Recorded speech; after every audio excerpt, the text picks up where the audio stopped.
Hello, and welcome back to Prism and Company. My name is Colin, and on the docket today is this fine, elegant slice of wood.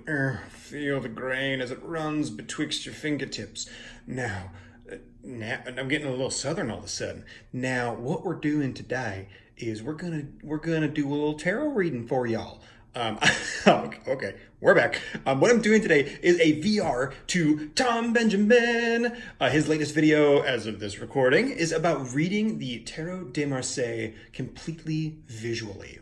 And I thought this was so cool. He takes a Marseille deck and completely abandons anything that he knows about the cards. So like, forget what the moon actually means. He might read this as like, these dogs are fighting, but they're fighting over this little toy in the middle. But this crab is trying to sneak in and get him. You know, whatever it might be, but in the context of a reading. So we'll ask a question, I'll draw 3 cards, and we're just gonna read completely visually like he did. But I have to shout out that Tom Benjamin got me this deck. He completely is the reason that I am now kind of like head over heels in love with Marseille decks and was so excited to do this VR. So thank you, Ben. You are one of my very best tarot friends, and I so appreciate you. Thank you for the deck and the inspiration. Without further ado, let's jump in, because this should be totally dope and totally fun. And hopefully the elegance, oh my God, it's gonna be so messy. Look at all this crap. The elegance will take you away. Oh, it's taking me away. Oh. If you're curious about the exact deck that I'm using, it is the Tarot Claude Rochius 1754.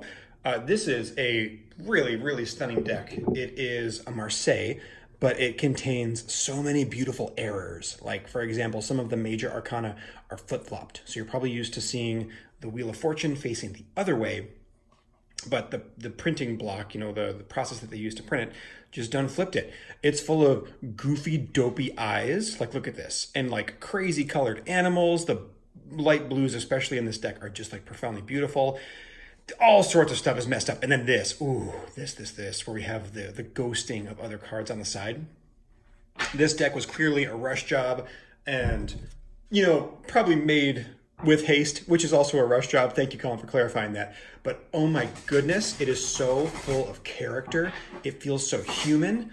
And to me, that's what makes a Marseille deck so cool. It was, you know, a mass market thing designed for the people to play cards. And I love having a bit of history that really speaks to that very human quality. Okay, we've got a shuffle here. We'll do a cut as well, but I want to ask a question first. In Tom's video, he does all romance-based questions, and I say, let's stick with it, but I'm gonna ramp it up to like 10. So here, our first question is gonna be about Maria, and I'm gonna say that Maria wants to go out with her high school sweetheart. Let's call him Jeff. So Maria wants to go out with Jeff, but Jeff is the leader of a bike gang, and she wants to know if it's a good call or not. We're gonna give this a little cut there, feels about right.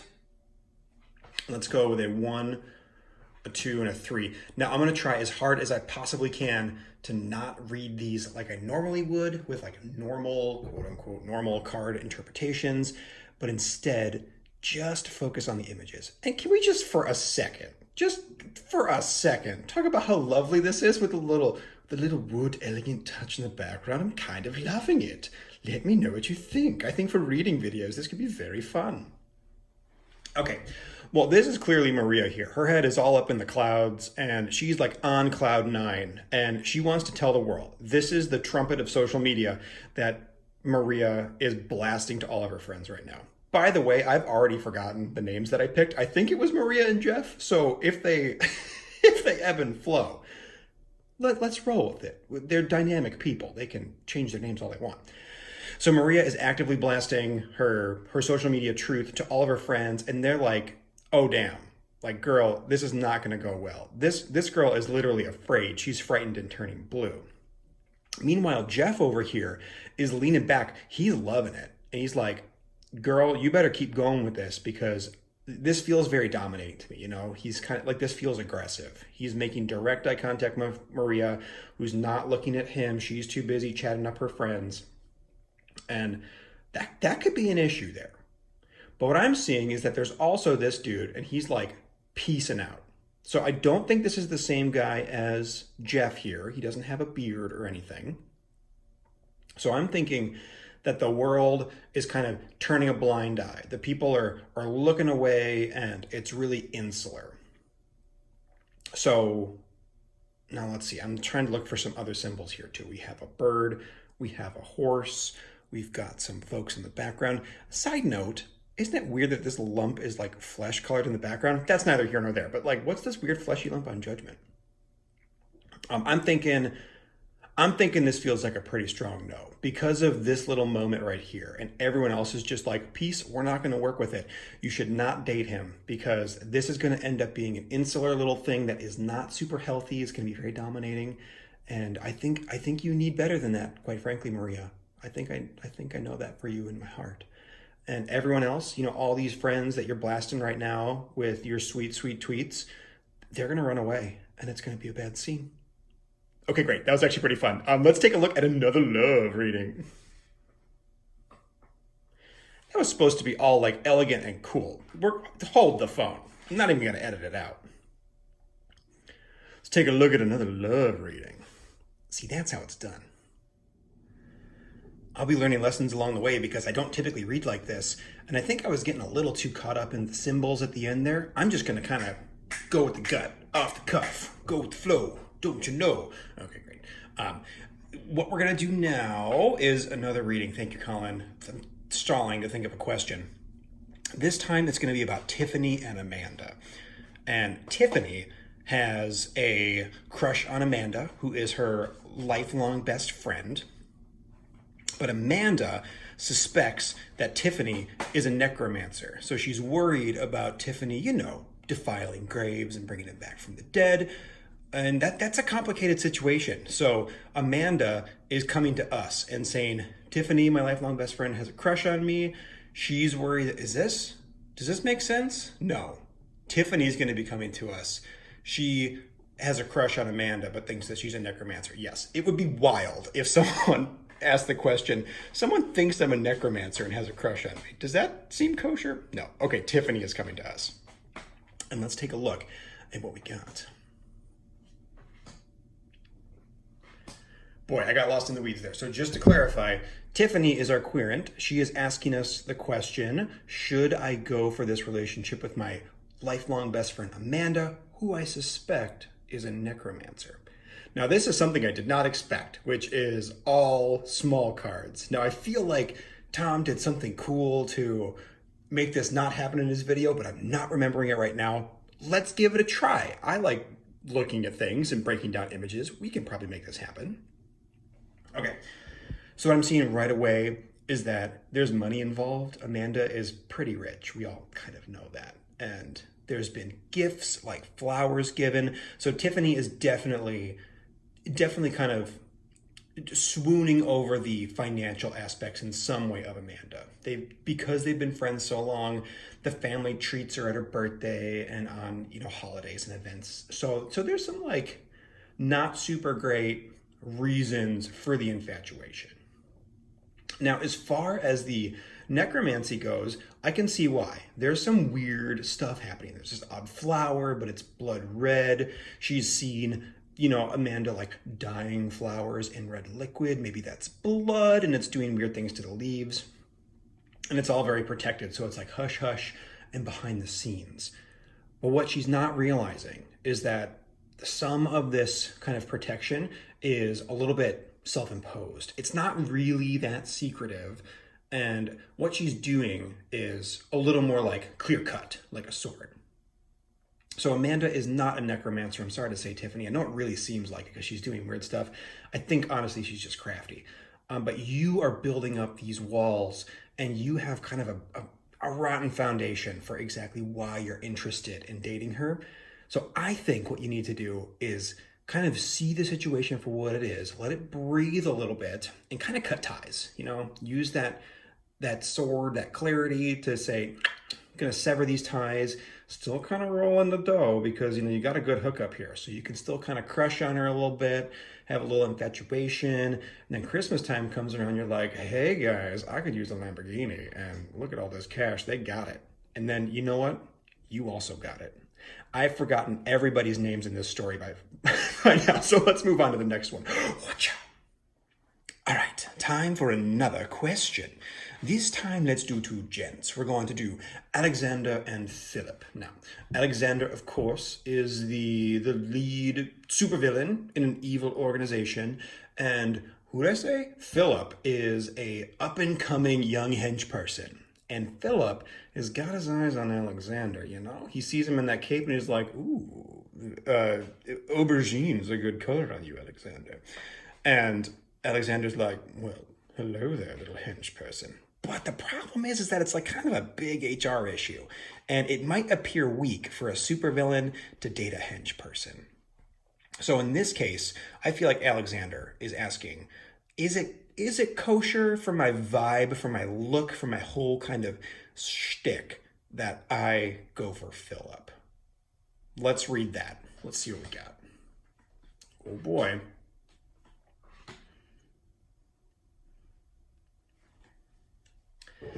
So right off the bat, there's some big wand energy happening here, Alexander. So I think, much like the last two, again, whose names are lost to time, I feel like the motivations might be a little impure here. But we got to work our way through. One card does not make a tarot reading. Big wand energy happening. We get it. Philip's there. He's looking great in kind of the hench person outfit. You literally designed it to look fantastic on every person. But, because you work in this kind of like circular office building, information is really going to spread quick. It's not going to be this easy thing where it's like, super easy to hide away. You do something over here and all of a sudden it's in the propaganda section, or you guys sneak over here at the cafeteria and like people are mailing out flyers with your guys' pictures on it. Like, it's gonna be a scene anyway you go. And quite frankly, when you have that holiday office party and everyone's drunk, Philip's not gonna care. The stakes are so low for Philip. He's a hench person. What are you gonna do? Sacrifice him to a volcano? He doesn't care. He's gonna spill the beans big time, all about your big wand energy lusts, and it's just gonna go everywhere. Alexander, this is a terrible idea. Your job should come first, buddy. I know it's hard being a supervillain, but I believe in you, man. You just gotta keep it up. Okay, on to the next. Next, we'll be reading for Victoria. Now, Victoria is, of course, a ghost. She passed away while attending her 385th consecutive ride on a carousel. It's a common way to go. It's tragic, but, here we are. And she wants to know if haunting her ex-husband, Gerald, is a good idea to keep the romance alive, because there wasn't a lot of passion there. They'd been married for 45 years, and that can take some gusto out of things. So she wants to know, is it a good idea to continue on? It's going to drive me crazy if this is upside down, but I don't remember which way is right side up. I think that's right. I'm going to call that right. So to clarify, Victoria the ghost wants to know if she should haunt her ex-husband Gerald to keep the romance alive. Is that the card I just drew? Oh boy. Here we go. Okay, well, obviously this is Victoria here, and I feel like she's got kind of a stranglehold on Gerald right now. Like, yeah, she's having a great time and loving it, but Gerald, he needs some room to breathe. This is his time to kind of shine. And right away, there's a lot of density happening here. Like, I'm thinking that Gerald, like, okay, this blue right here is totally this lion. I'm seeing it. Obviously, we can all see it. Don't mind this. So Victoria is coming in a little hot, she's coming in a little strong, and maybe she was always a little overbearing, but this is sort of crossing an interdimensional line, if you will, a ghost coming back and haunting, especially to try and spice things up. I think it's honestly going to be smothering and not exciting. Now, the other take here is that there are a lot of these flowers kind of blooming, and we have this star shining. So there is some hope that maybe he's into it, Gerald, has he ever tried ghost play before? I don't exactly know what that means, but it could be kind of an avenue to get in there and spice up the romantics. The romantics? The relationship. Boys, girls, plants, minerals, robots. This is like day 100,000 of quarantine, so I've gone off the rails. So please roll with me. I hope this is fine. Either way, I'm going to give this one a solid maybe. I think if you go for it, Victoria, you've got to really commit. You can't go in sort of halfway about it. You got to go guns blazing. If you just go in and want to be around him, it's not going to work. If you're going in specifically to spice things up, I think you might have a shot. Let's take a look at the next. Last but not least, I will be reading for Bessie, the old farm cow who wants to go out with Peter, and Peter is the rooster that lives on top of the barn. So it's kind of an East meets West, Romeo and Juliet sort of situation. You know, tale as old as time, if we're being completely honest. So this is for Bessie, seeing if it's a good idea to pursue Peter. Now, this is interesting because we've had some real clunkers with lots of number cards, but here we got some stuff to work with. And right off the bat, I'm seeing some gossip. I'm seeing some dish. Like, this guy's looking at her and being like, girl, I see what you got going on there. So Peter is kind of loving life, you know, trotting around on top of that barn. He doesn't even realize that the cats are chasing him. And look at that kind of cocky attitude, you know, pun intended. And he's just strutting his stuff. Meanwhile, she's like, you know, holding on the udder, just being like, dang, I'm so sad. I wish that Peter would notice me. But he's looking at you, girl. Like, he's coming for you. Your eyes are just not on the prize. I think there might be another gent that you're really looking out for. You're looking at Randall, the other cow, I guess, who's on the other side of the barn. You're thinking, like, maybe I could settle for Randall. And Randall's looking down and he's like, yeah, I could maybe go for some, what was her name? Betsy? Nope. I've forgotten all the names at this point, except for Randall and Peter. Why am I so bad with names right now? Bessie, that was it. Oh my goodness gracious. So everybody's ready to fight here. She's got her sword drawn. She's like, I'm willing to fight for your love, but she's looking away. Randall over here is like, listen, I'm going to give this a shot. Why not? We're in the same barn. Meanwhile, Peter's over here and he's trying to come in hot too, but he's also a little bit too like head in the clouds and just focused on his own shtick. So what I'm seeing here is that this is the safer relationship. Obviously, you know, they're in the barn, they're looking at each other. That's going to be just fine. And you're not really paying attention to the thing you want. You know, if you want Peter, you gotta get outside, girl, and look up on top of the barn and see him roostering. What do you call it? Crowing? Nope. Cockadoodle doing? Sure. In the morning? That's like a boombox. That's like he's holding up a boombox to your window, except for down, and he's playing some sweet song at you. And you're just like, no, I'm going to look at Randall instead. Honestly, I feel bad for Peter in this situation. I think he's the sort of tragic figure here. So what I'm going to say is, Peter, own your truth, and you don't need no Bessie. You just keep going on, keep on keeping on, maybe pay a little more attention. And also, he looks a little bit shifty too. Bessie, I also feel bad for you. Own your truth too. I think everybody needs a little alone time. The best way to love someone else is to love yourself. And all y'all need to kind of just get that unlock first. And then we'll be able to move into sort of the Peter, Bessie, or Bessie, Randolph, or Rudolph, or whatever situation. Or who knows? Maybe it's going to be a Peter, Rudolph situation. That could be fine too. And then Bessie's over here like, oh, damn, I kind of missed out. There's a lot of options that are happening here. I'm liking all of them. But the most important thing is that we need some alone time. Great. This has been wild, everybody, but so much fun. I hope you guys have enjoyed. This, like I said, is a VR to Tom Benjamin. So if you are interested in seeing someone who is a phenomenal reader do this in a much more serious manner and a much more skilled manner, I will link his video in the description box below, because let me tell you, it's a real treat to watch. And if you don't watch him already, you're going to want it. Thank you again, Tom, Ben. It always gets so strange. For this amazing deck and for the awesome inspiration.